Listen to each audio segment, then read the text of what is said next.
Halo teman-teman, gimana kabarnya? Semoga sehat selalu dan terus baca buku. Terima kasih yang sudah mendengarkan podcast ini dan follow gue juga di Instagram @limitlessdiki. Yuk kita mulai.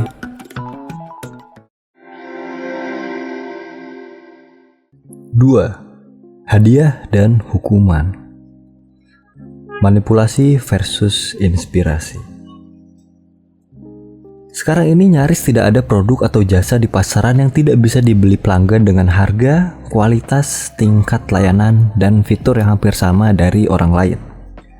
Jika kita benar-benar memiliki keunggulan sebagai pencipta pertama, mungkin keunggulan itu akan hilang dalam hitungan bulan.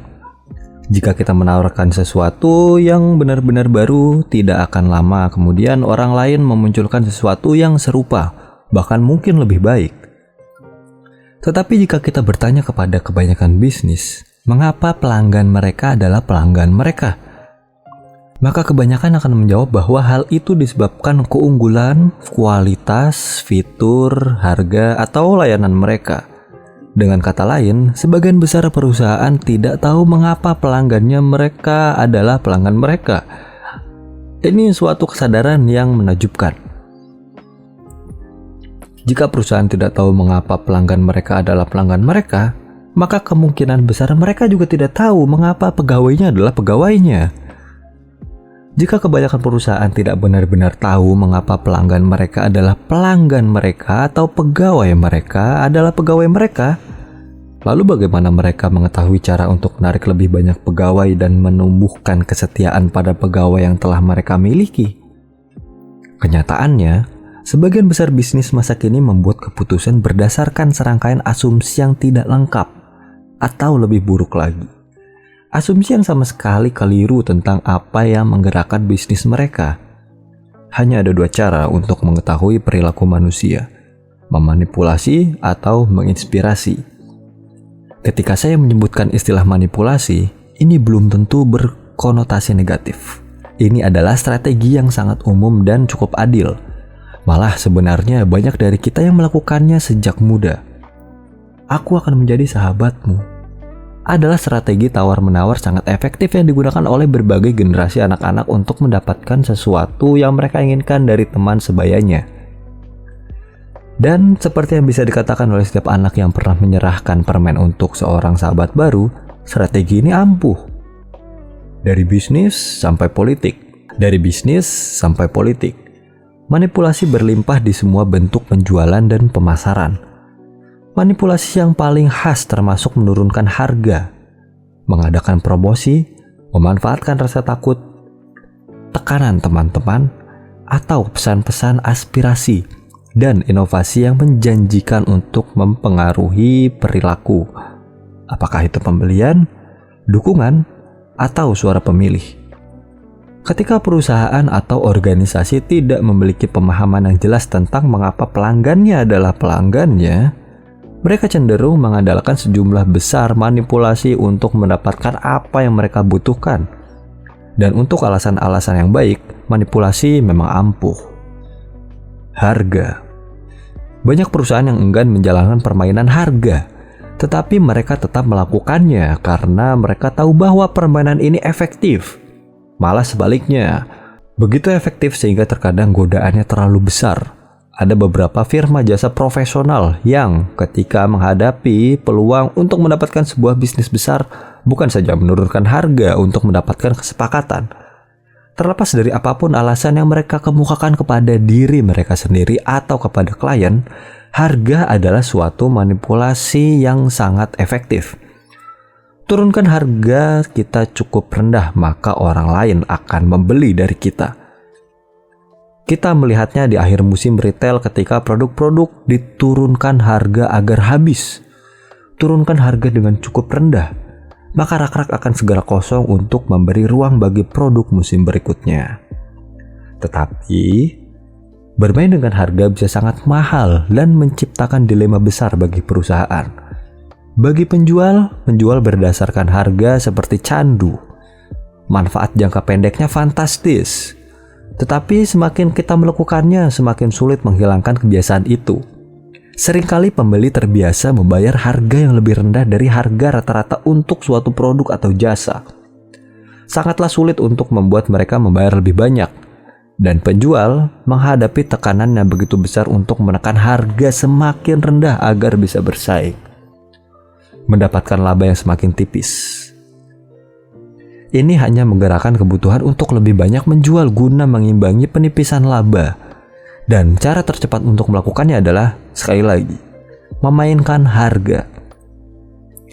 Jadi dimulailah spiral kecanduan harga yang mengarah ke bawah. Di dunia narkoba, pecandu ini disebut junkie. Di dunia bisnis, kita menyebutnya komoditas.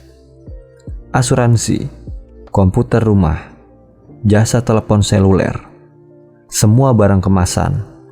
Daftar komoditas yang diciptakan oleh permainan harga terus memanjang. Di hampir setiap situasi, perusahaan yang dipaksa memperlakukan produknya sebagai komoditas akan membebani dirinya sendiri.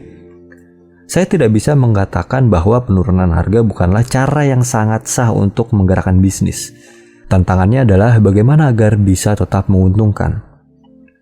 Tampaknya Walmart adalah kekecualian dari aturan ini.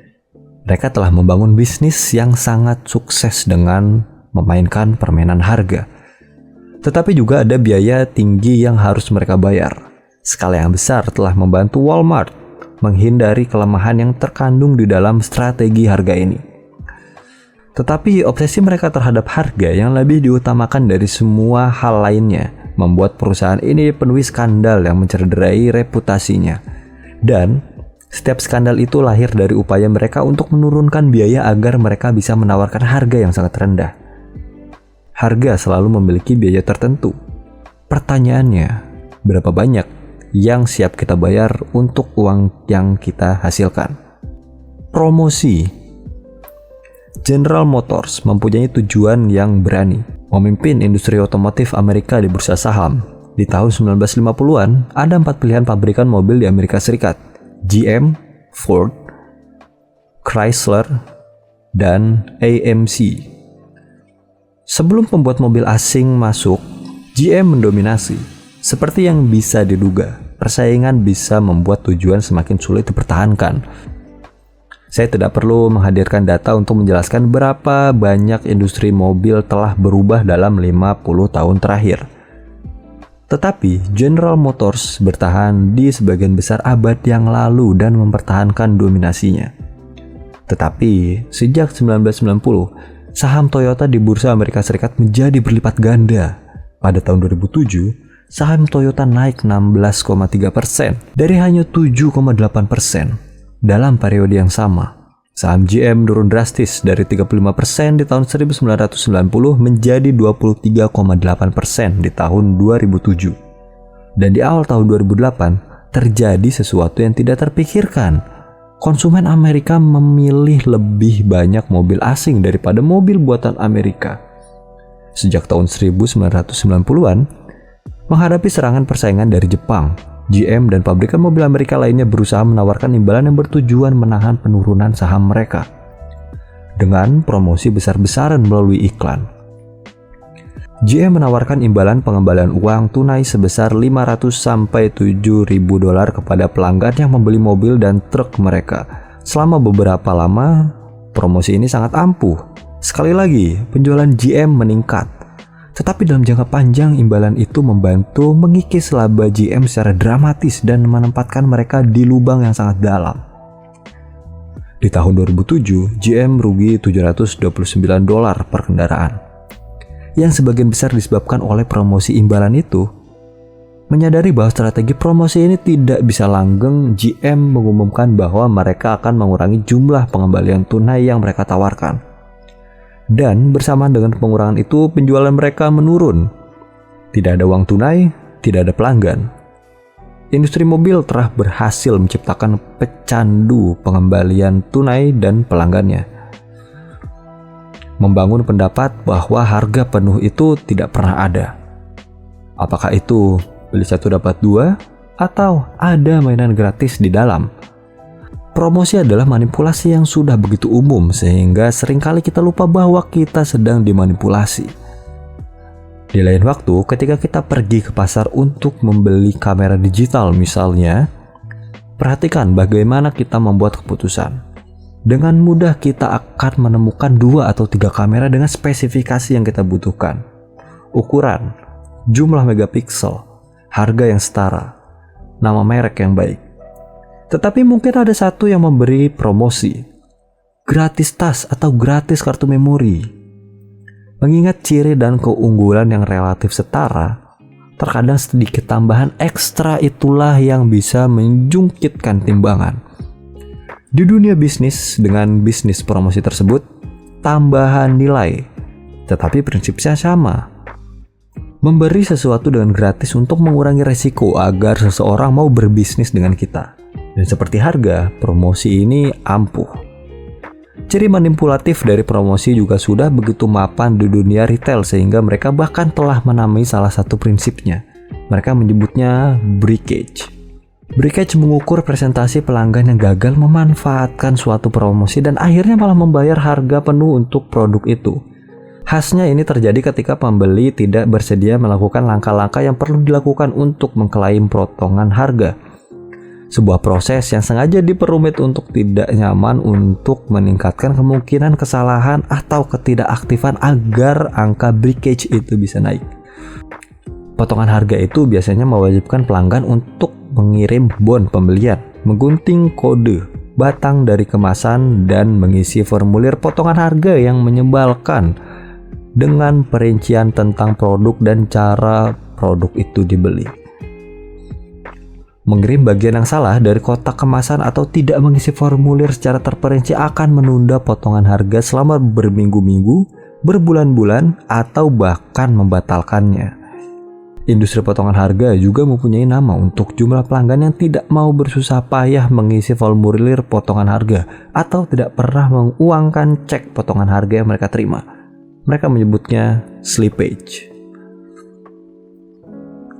Bagi bisnis, manfaat jangka pendek dari potongan harga dan manipulasi lainnya sangatlah jelas. Potongan harga merayu pelanggan untuk membayar harga penuh suatu produk yang sedang mereka pertimbangkan untuk dibeli hanya karena ada kemungkinan pengembalian sebagian dari pembayaran itu. Tetapi hampir 40% pelanggan itu tidak pernah mendapatkan harga yang lebih rendah seperti yang mereka bayangkan. Boleh saja kita menyebutnya sebagai pajak tidak sah, tetapi peritel mengandalkannya. Para regulator telah berusaha mengelola industri potongan harga ini, tetapi tidak terlalu berhasil. Proses potongan harga ini tetap rumit dan itu berarti uang gratis untuk menjual. Inilah manipulasi tingkat tinggi tanpa biaya.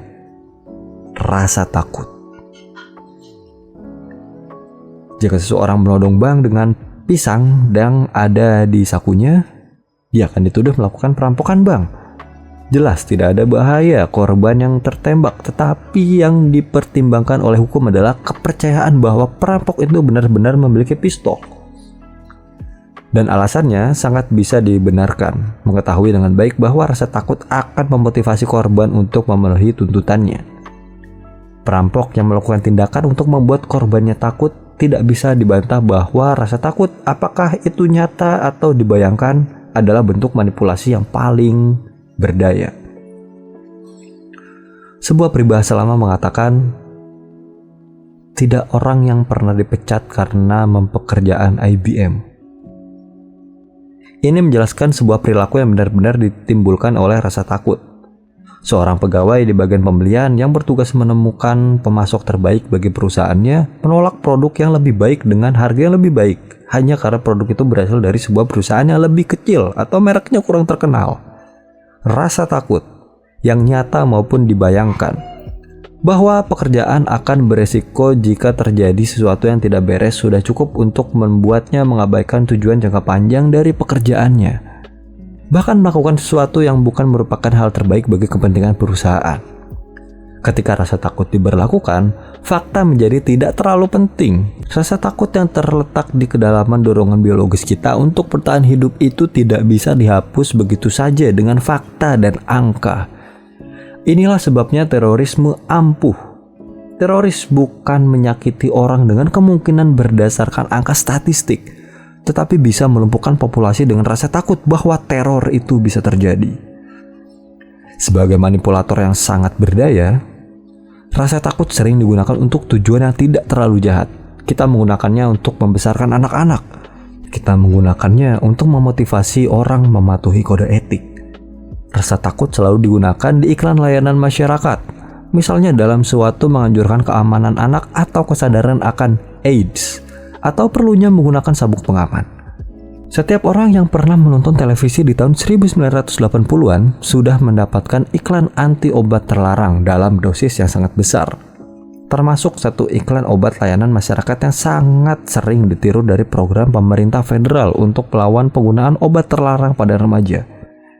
Ini otakmu, kata seorang pria saat dia mengacungkan sebutir telur yang putih bersih. Lalu dia memecah telur itu di atas wajan berisi minyak panas yang bergolak. Ini otakmu ketika menggunakan obat. Ada pertanyaan? Sebuah iklan lainnya diniatkan untuk menakut-nakuti remaja yang paling berandal sekalipun. Kokain tidak membuatmu seksi. Ia membuatmu mati. Begitu pula ketika para politisi mengatakan bahwa lawannya akan menaikkan pajak atau mengurangi anggaran untuk penegakan hukum, atau berita malam memperingatkan bahwa kesehatan dan keamanan kita akan berisiko kecuali jika kita tetap menonton saluran televisi mereka. Keduanya berusaha menebar benih rasa takut pada para calon pemilih atau penonton. Bisnis juga menggunakan rasa takut untuk menggugah rasa tidak aman yang kita semua miliki untuk menjual produknya. Ide dasarnya adalah jika kita tidak membeli produk atau jasa mereka, akan terjadi sesuatu yang buruk pada kita. Setiap 36 detik, seseorang akan meninggal karena serangan jantung. Kata iklan seorang spesialis jantung setempat. Anda punya radon? Tetangga Anda punya. Kata iklan di sisi truk untuk perusahaan yang menjual jasa pemeriksaan pencemaran di rumah. Dan tentu saja, industri asuransi ingin menjual asuransi jiwa kepada Anda sebelum terlambat. Jika ada orang yang pernah menjual sesuatu kepada kita disertai peringatan untuk takut pada akibatnya jika kita tidak membelinya, maka itu seperti menodongkan pistol ke kepala agar kita mau melihat manfaat dari membeli produknya daripada produk orang lain. Mungkin pistol itu hanya pisang, namun itu cara yang ampuh. Aspirasi. Berhenti merokok adalah hal termudah yang pernah saya lakukan, kata Mark Twain.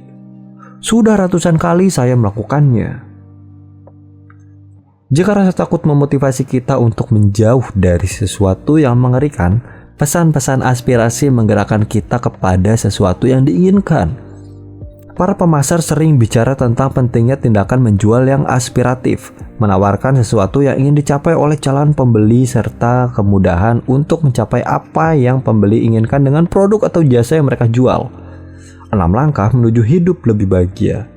Latih otot perut Anda untuk mencapai ukuran baju yang Anda inginkan. Dalam 6 minggu, Anda bisa menjadi kaya. Semua pesan ini memanipulasi. Pesan-pesan ini menggoda kita dengan hal-hal yang ingin kita miliki atau jenis orang yang kita inginkan. Meski bersifat positif, pesan-pesan aspiratif ini paling efektif mengenai orang-orang yang kurang disiplin atau memiliki ketakutan atau rasa tidak aman yang menghantuinya sehingga mereka tidak punya kemampuan untuk mencapai sendiri impian mereka. Artinya, pada setiap orang di berbagai saat karena berbagai alasan. Saya selalu bergurau bahwa dengan pesan aspiratif, kita bisa membuat orang membayar keanggotaan di pusat kebugaran. Tetapi untuk membuat mereka pergi 3 kali seminggu ke pusat kebugaran, diperlukan sedikit inspirasi. Seseorang yang menjalani gaya hidup sehat dan memiliki kebiasaan berolahraga tidak akan memberi respon terhadap 6 langkah mudah untuk menurunkan berat badan. Yang rentan terhadap pesan seperti itu adalah orang yang tidak memiliki gaya hidup sehat. Bukanlah berita baru bahwa banyak orang mencoba berbagai jenis diet untuk mencapai bentuk tubuh impiannya. Dan terlepas dari metode apa yang mereka pilih, semuanya mengandung syarat olahraga teratur dan diet seimbang yang akan membantu mendorong hasil yang diinginkan. Dengan kata lain, disiplin.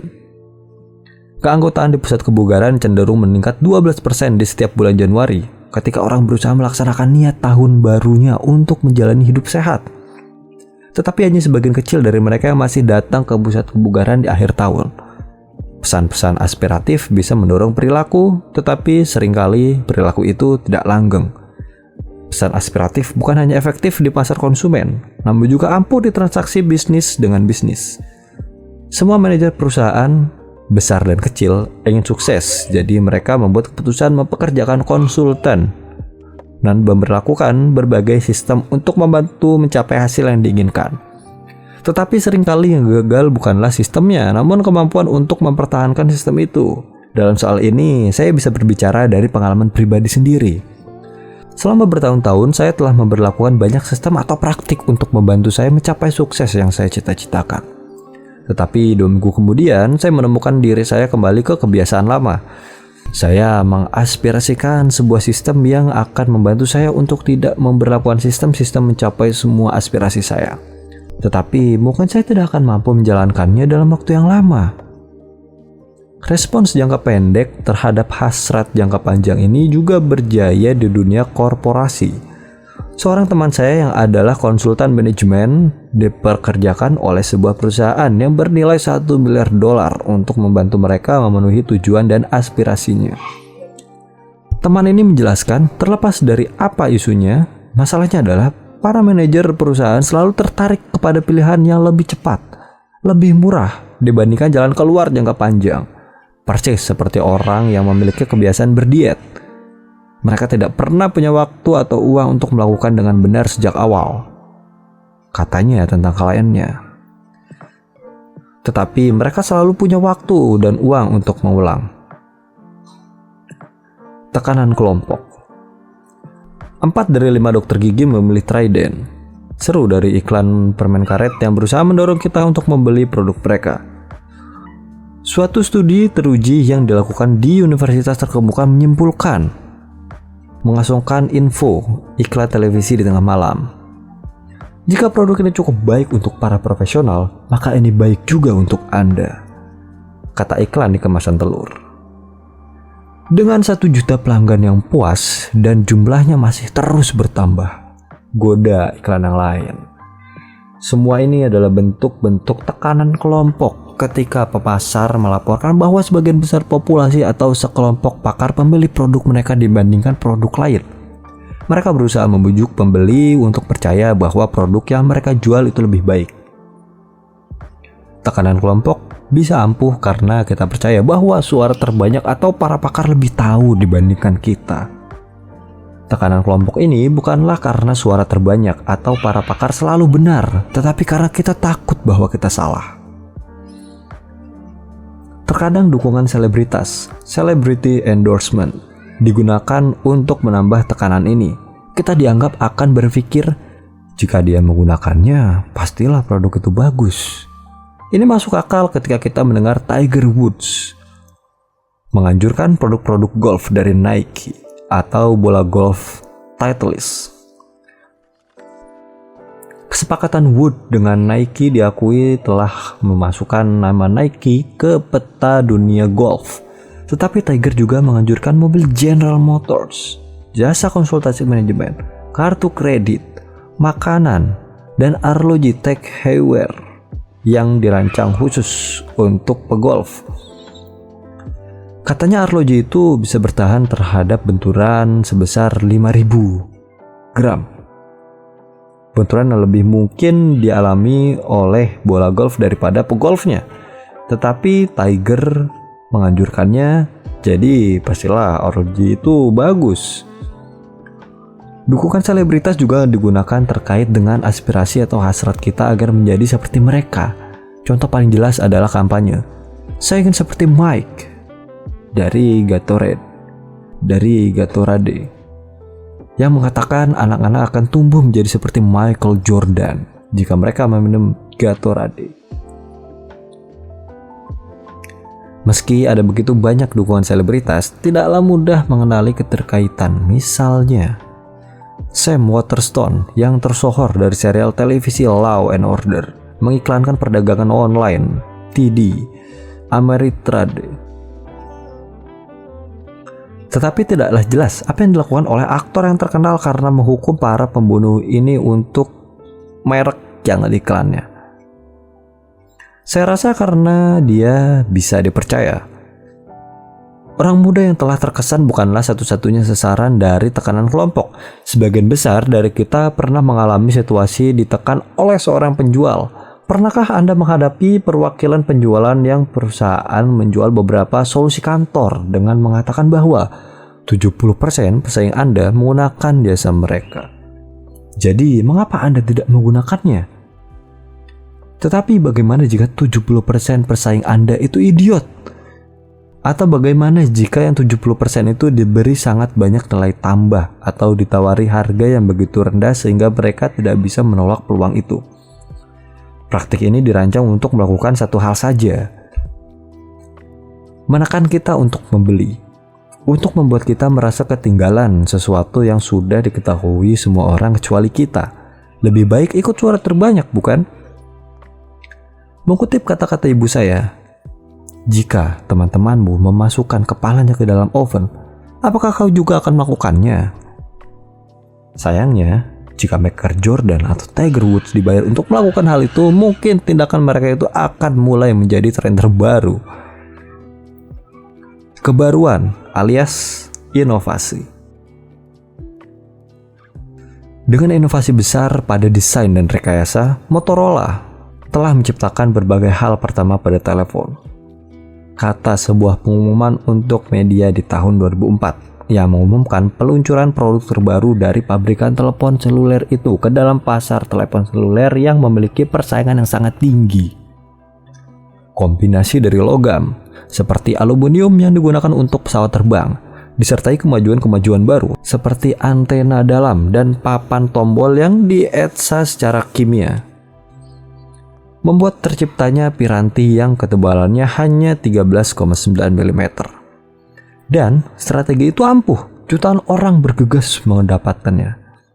Para selebriti memamerkan Razr mereka sambil berjalan di atas karpet merah. Bahkan 1 atau 2 Perdana Menteri terlihat berbicara di Razr-nya.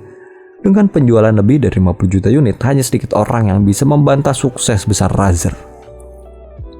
Dengan melampaui harapan yang ada untuk telepon seluler, Razr mewakili sejarah Motorola dalam menyediakan informasi yang revolusioner, kata mantan CEO Motorola Ed Zedner tentang produk ajaib barunya.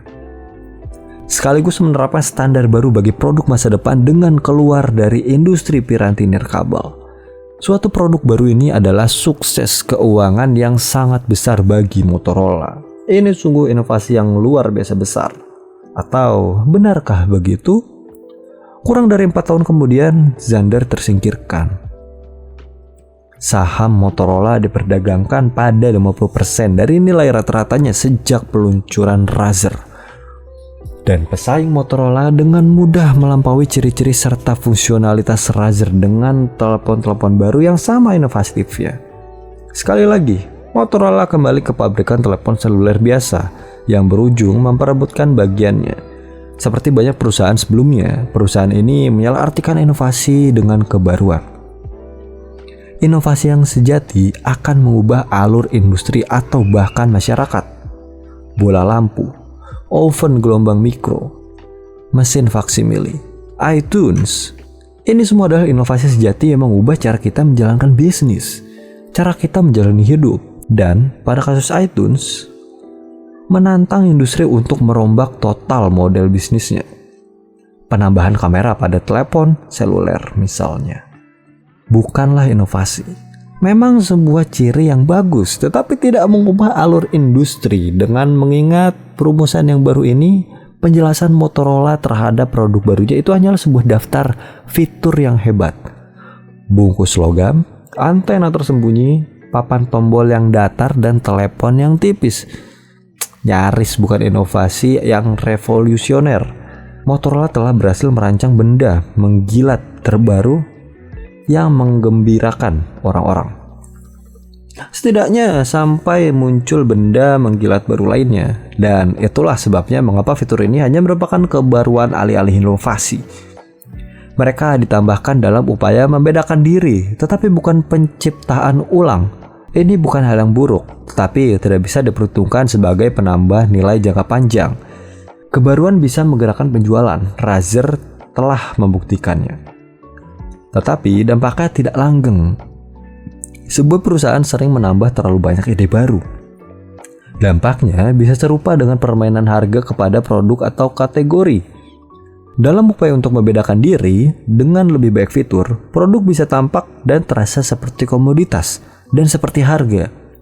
Kebutuhan untuk menambah produk ini untuk menyeimbangi komoditasi akan berakhir sebagai spiral yang mengarah ke bawah. Di tahun 1970-an, hanya ada 2 jenis pasta gigi, Colgate. Tetapi dengan meningkatnya persaingan, penjualan Colgate mulai menurun. Jadi, perusahaan memperkenalkan produk baru yang memiliki ciri baru. Mungkin penambahan Florida, lalu produk baru lainnya, dan produk baru lainnya. Bahkan pemutih gigi, pengendali plak, kilau, garis-garis. Setiap inovasi membantu mendongkrak penjualan paling sedikit untuk beberapa waktu. Jadi siklus terus berlanjut. Tebak, berapa banyak jenis pasta gigi Colgate yang bisa kita pilih sekarang ini? 32? Sekarang ini ada 32 jenis pasta gigi Colgate. Belum lagi 4 jenis yang mereka buat untuk anak-anak. Mengingat bagaimana setiap perusahaan merespon kepada inovasi perusahaan mereka, maka para pesaing Colgate juga menjual jumlah varian serupa yang menawarkan kualitas, manfaat, harga yang hampir sama. Ada berlusin-lusin pasta gigi yang bisa dipilih, tetapi tidak ada data yang menunjukkan bahwa sekarang ini orang Amerika lebih sering menyikat gigi dibandingkan di tahun 1970-an. Berkat semua inovasi ini, nyaris mustahil untuk mengetahui pasta gigi mana yang cocok untuk kita. Colgate bahkan menawarkan tautan yang berjudul "Butuh bantuan untuk memutuskan?" di situs webnya. Jika Colgate perlu membantu kita memilih salah satu produknya karena ada terlalu banyak variasi, lalu bagaimana kita harus memutuskan ketika kita pergi ke pasar swalayan tanpa kehadiran situs web untuk menolong kita? Sekali lagi, ini adalah contoh rangkaian terbaru benda-benda menggilat yang dirancang untuk mendorong orang mencoba atau membeli, yang disembunyikan perusahaan dengan cerdas sebagai inovasi. Sebenarnya hanyalah kebaruan, dan bukan hanya barang kemasan yang mengandalkan kebaruan untuk merayu pelanggan. Ini adalah taktik yang juga sangat umum dilakukan di industri lainnya. Strategi ini ampuh, tetapi jarang, bahkan mungkin tidak pernah menciptakan relasi yang setia. iPhone-nya, Apple telah menggantikan Motorola Razr sebagai telepon seluler baru yang populer dan harus dimiliki. Tetapi yang menjadikan iPhone inovatif bukanlah dihilangkannya papan tombol dan pemasangan layar sentuh. Fitur baru itu memang cemerlang, tetapi orang lain bisa menirunya dan hal ini tidak akan merumus ulang seluruh kategori industri ini. Ada sesuatu yang lain yang dilakukan oleh Apple yang jauh lebih signifikan.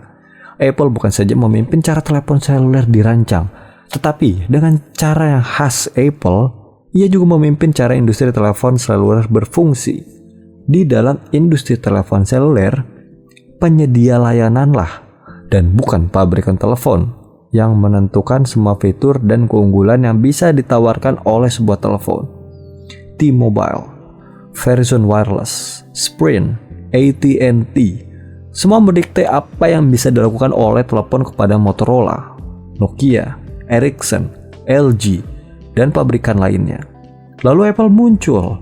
Mereka mengumumkan bahwa mereka akan memberitahu penyedia layanan tentang apa yang akan dilakukan oleh sebuah telepon, dan bukan sebaliknya. AT&T adalah satu-satunya setuju, dan dengan demikian mendapatkan kesepakatan eksklusif untuk menawarkan teknologi yang baru itu. Inilah jenis pergeseran yang dilakukan berdampak pada industri selama bertahun-tahun dan meluas ke bertahun-tahun peningkatan saham untuk produk menggilat yang baru.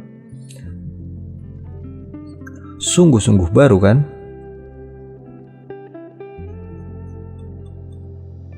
Harga yang kita bayar untuk uang yang kita hasilkan. Saya tidak bisa membantah bahwa manipulasi itu ampuh. Setiap metodenya memang membantu mempengaruhi perilaku dan bisa membantu perusahaan untuk menjadi cukup sukses. Tetapi ada harga yang harus dibayar untuk semua itu. Tidak satupun metode manipulasi yang menumbuhkan kesetiaan. Dengan berjalannya waktu, harga yang harus dibayar itu semakin tinggi, sementara imbalannya hanya berjangka pendek. Dan semua metode itu meningkatkan kadar stres pada pembeli maupun penjual. Jika kita benar-benar berkantong tebal atau kita hanya mengejar imbalan jangka pendek tanpa memikirkan jangka panjang, maka strategi dan taktik ini akan sempurna. Di dunia bisnis, manipulasi adalah norma yang umum di dunia politik masa kini. Sama seperti manipulasi dengan mendorong penjualan tetapi tidak menciptakan kesetiaan. Manipulasi juga dapat membantu seseorang calon untuk terpilih, tetapi tidak menciptakan landasan bagi kepemimpinan. Kepemimpinan membutuhkan orang-orang yang setia dalam suka dan duka. Kepemimpinan adalah kemampuan untuk menggalang orang, bukan hanya untuk satu peristiwa, tetapi untuk bertahun-tahun. Di dalam bisnis, kepemimpinan berarti pelanggan akan terus mendukung perusahaan kita bahkan ketika kita sedang terjungkal. Jika manipulasi hanya merupakan satu-satunya strategi, apa yang akan terjadi di kemudian hari ketika diperlukan keputusan pembelian? Apa yang terjadi sesudah pemilihan umum dimenangkan? Apa perbedaan besar antara bisnis yang berulang dan kesetiaan? Bisnis yang berulang ketika orang berulang kali melakukan bisnis dengan kita. Kesetiaan adalah ketika orang bersedia menolak tawaran produk atau harga yang lebih baik demi melanjutkan bisnis dengan kita. Seringkali pelanggan yang setia bahkan tidak mau tahu tentang pesaing atau pilihan yang lain. Kesetiaan tidak mudah didapatkan. Tetapi bisnis yang berulang lebih mudah didapatkan. Yang perlu dilakukan hanyalah lebih banyak manipulasi. Teknik-teknik manipulasi telah menjadi arus utama di bisnis Amerika masa kini. Sedemikian rupa sehingga nyaris mustahil untuk menyingkirkan kebiasaan ini. Seperti semua jenis kecanduan, dorongan yang ada bukanlah untuk lepas dari bahan candu, tetapi menemukan bahan candu berikutnya dengan lebih cepat dan lebih sering. Dan walaupun kenikmatan jangka pendeknya terasa sangat enak, kenikmatan ini berdampak buruk bagi kesehatan jangka panjang suatu organisasi. Karena kecanduan pada hasil jangka pendek, sebagian besar bisnis masa kini telah menjadi serangkaian kenikmatan dari perbaikan cepat, singkat.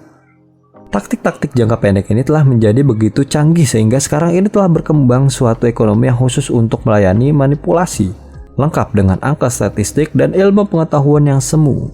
Misalnya, perusahaan-perusahaan pemasaran langsung menawarkan kalkulasi tentang kata-kata mana yang akan meraih hasil terbaik pada setiap surat iklan yang mereka kirim. Mereka yang mengirim surat iklan potongan harga mengetahui dengan baik bahwa teknik menawarkan imbalan akan ampuh dan mereka juga tahu bahwa semakin besar potongan harga yang ditawarkan akan semakin ampuh teknik itu. Mereka juga mengetahui biaya yang menyertai potongan harga itu. Agar bisa menghasilkan laba, pabrikan mengenalkan jumlah breakage atau slippage yang diupayakan tetap berada di atas ambang tertentu. Persis seperti pecandu narkoba yang perilakunya diperkuat oleh kenikmatan jangka pendek. Godaan untuk semakin mempersulit persyaratan guna mendapatkan potongan harga bisa terasa sangat membebani bagi beberapa orang. Samsung, raksasa elektronik, menguasai seni dari huruf-huruf yang dicetak dengan sangat kecil yang menjadikan teknik penawaran potongan harga sangat menguntungkan bagi perusahaan itu. Di awal tahun 2000-an, perusahaan menawarkan potongan harga sampai $150 untuk berbagai produk elektronik dengan syarat yang dicetak dengan huruf-huruf yang sangat kecil yang menyatakan bahwa potongan harga itu hanya berlaku satu kali untuk satu alamat. Sebuah persyaratan yang kedengarannya cukup masuk akal bagi siapapun saat itu. Tapi pada prakteknya, syarat itu mencoret semua pelanggan yang tinggal di gedung apartemen yang sama dengan seorang penghuni yang telah mengajukan potongan harga itu. Lebih dari 4.000 pelanggan Samsung yang telah terbuai oleh rayuan pengembalian uang tunai itu menerima surat pemberitahuan yang menolak pengajuan potongan harga mereka berdasarkan syarat itu. Praktik ini telah menarik perhatian Jaksa Agung New York dan pada tahun 2004 Samsung diperintahkan untuk membayar klaim potongan harga sebesar $200.000 kepada para penghuni apartemen. Ini adalah kasus ekstrim sebuah perusahaan yang tertangkap tangan. Tetapi permainan potongan harga dalam bentuk menggunting lambang UPC, mengisi formulir, dan melakukan semua itu sebelum tenggat waktu tertentu masih tumbuh dan hidup dengan subur. Bagaimana sebuah perusahaan bisa mengklaim dirinya berfokus pada pelanggan ketika mereka bisa dengan nyaman menghitung berapa banyak pelanggan yang gagal mendapatkan penghematan yang telah mereka janjikan?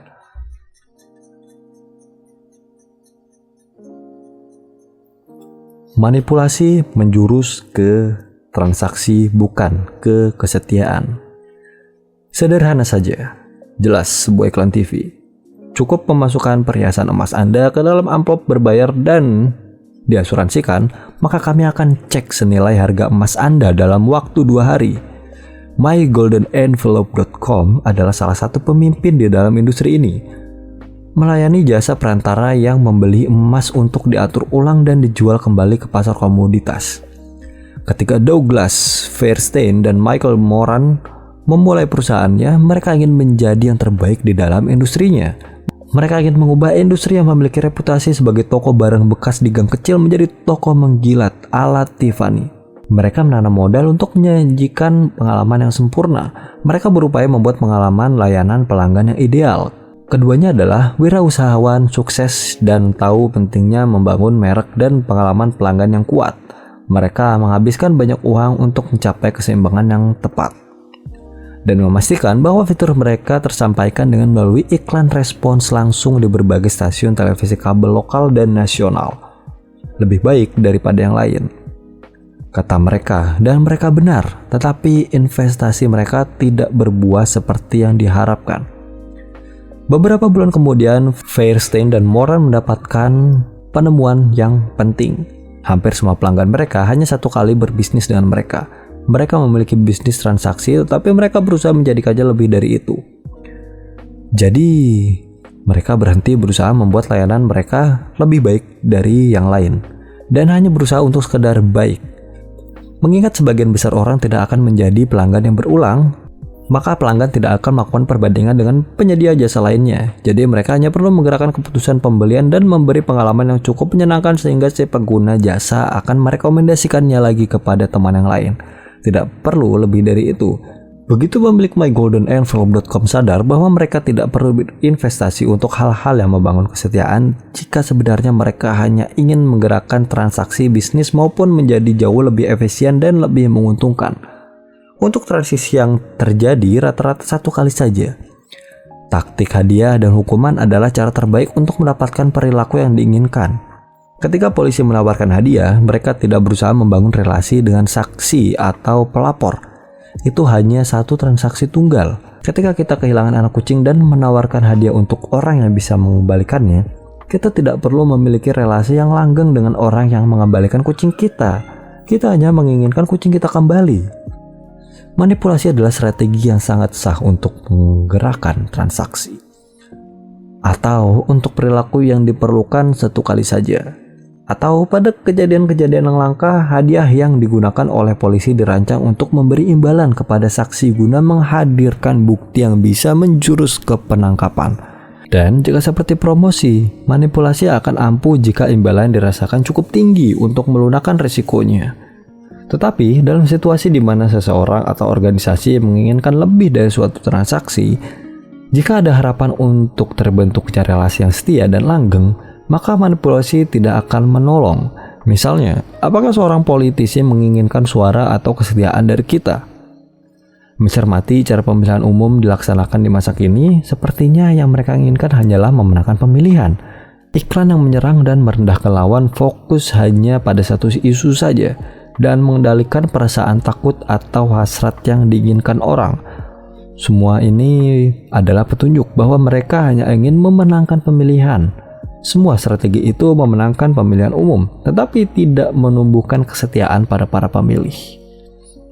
Industri mobil Amerika telah membayar harga yang sangat mahal untuk sikap mengendalikan diri pada manipulasi untuk membangun bisnis mereka. Yang perlu mereka tumbuhkan adalah kesetiaan.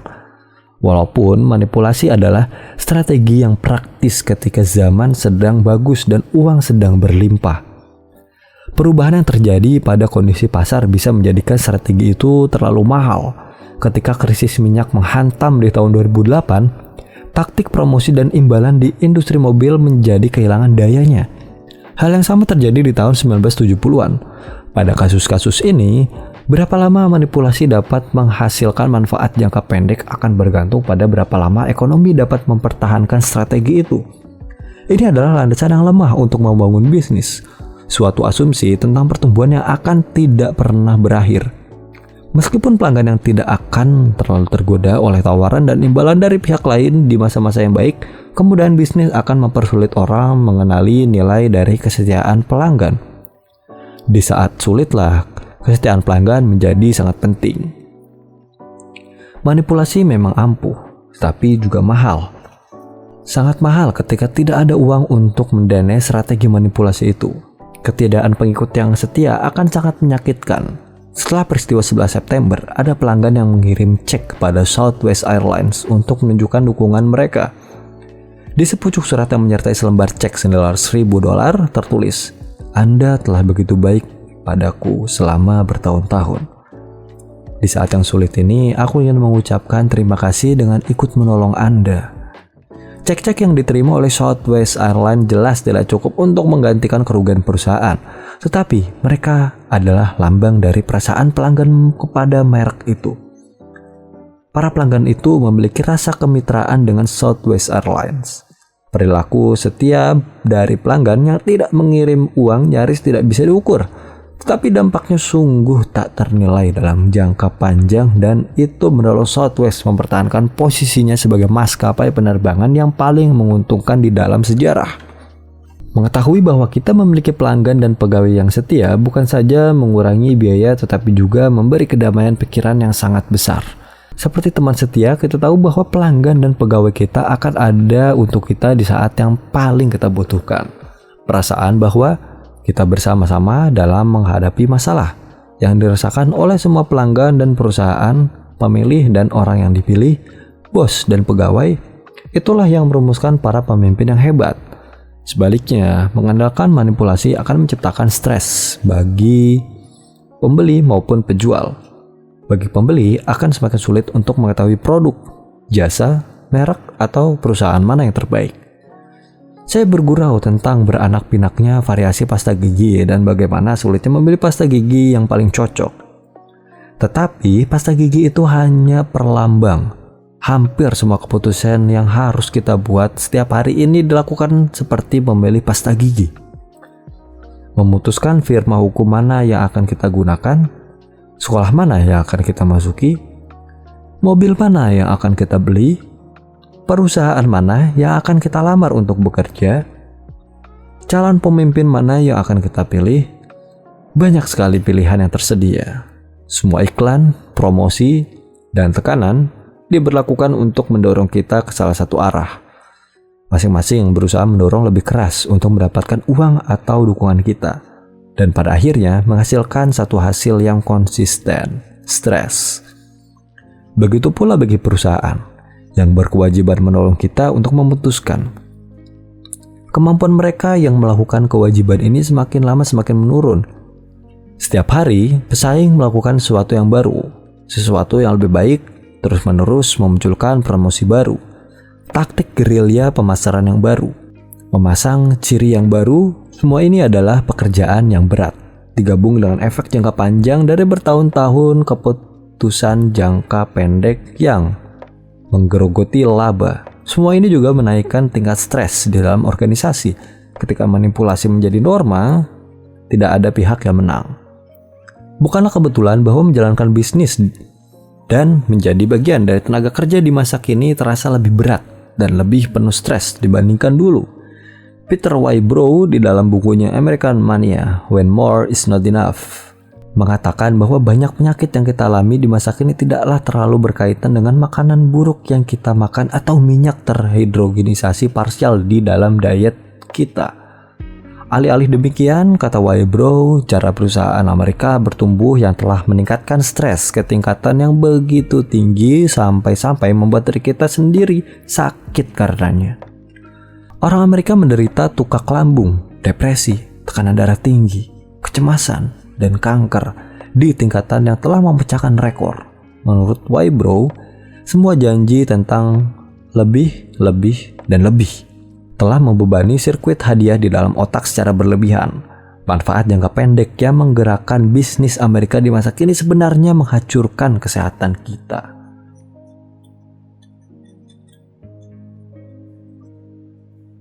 Hanya karena strategi itu ampuh, bukan berarti strategi itu benar. Bahaya dari manipulasi adalah karena strategi ini ampuh. Dan karena ampuh, manipulasi telah menjadi norma, dipraktikkan oleh sebagian besar perusahaan dan organisasi. Terlepas dari besar, kecil, atau jenis industrinya, kenyataan ini saja sudah menciptakan tekanan rekan sebaya yang bersifat sistemik. Ironinya sempurna. Kita, pelaku manipulasi, telah dimanipulasi oleh sistem kita sendiri. Bersama setiap penurunan harga, promosi, pesan, dan berbasis rasa takut atau aspirasi, dan kebaruan yang kita gunakan untuk mencapai tujuan kita menemukan perusahaan, organisasi, dan sistem kita semakin melemah.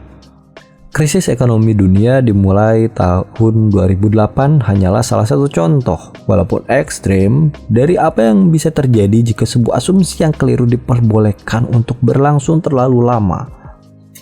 Runtuhnya pasar perumahan yang dilanjutkan dengan runtuhnya industri perbankan disebabkan oleh keputusan-keputusan yang dibuat oleh bank berdasarkan serangkaian manipulasi. Pegawai dimanipulasi dengan bonus, dan bonus ini mendorong perbuatan keputusan jangka pendek. Terang-terangan memperlakukan orang yang berani bicara, dan ini akan menghalangi keberanian orang untuk bicara berbeda secara bertanggung jawab. Kemudian pinjaman mendorong pembeli rumah untuk membeli lebih banyak daripada yang mampu mereka bayar. Hanya sedikit sekali kesetiaan. Semuanya hanyalah rangkaian keputusan transaksional, efektif, tetapi dengan harga yang sangat mahal. Hanya sedikit orang yang bekerja untuk kebaikan keseluruhan. Mengapa mereka harus bekerja untuk kebaikan orang banyak? Tidak ada alasan jelas untuk melakukan hal itu. Tidak ada isu perjuangan atau kepercayaan yang lebih jauh dari kepuasan instan. Para bankir bukanlah orang pertama yang terhanyut oleh sukses mereka sendiri. Pabrikan mobil Amerika telah melakukan hal yang selama puluhan tahun, manipulasi demi manipulasi. Keputusan jangka pendek dibangun di atas keputusan jangka pendek.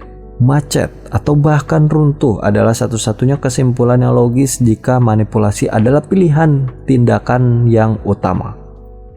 Kenyataannya, di dunia masa kini, manipulasi adalah norma. Tetapi masih ada alternatif.